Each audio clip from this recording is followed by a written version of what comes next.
Hi friends, welcome to Madhuri tasty food. ఈరోజు breakfast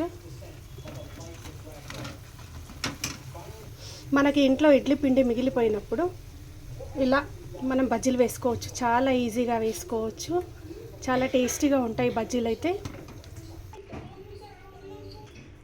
మనకి ఇంట్లో మిగిలిపోయిన ఇడ్లీ పిండిలో ఇలా కొత్తిమీర, ఆనియన్, కొద్దిగా గోధుమ పిండి వేసి బాగా కలిపేసి, కొద్దిగా సాల్ట్ వేసి ఇలా బాగా కలిపేసి మనం బజ్జీలాగా వేసుకుంటే చాలా అంటే చాలా టేస్టీగా.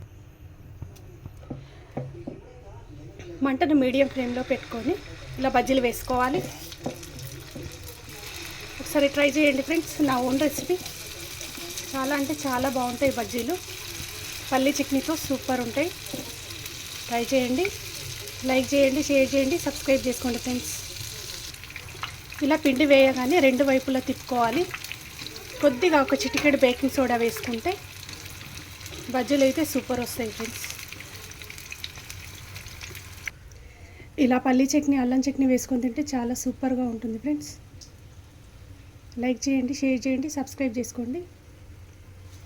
ఓకేనా?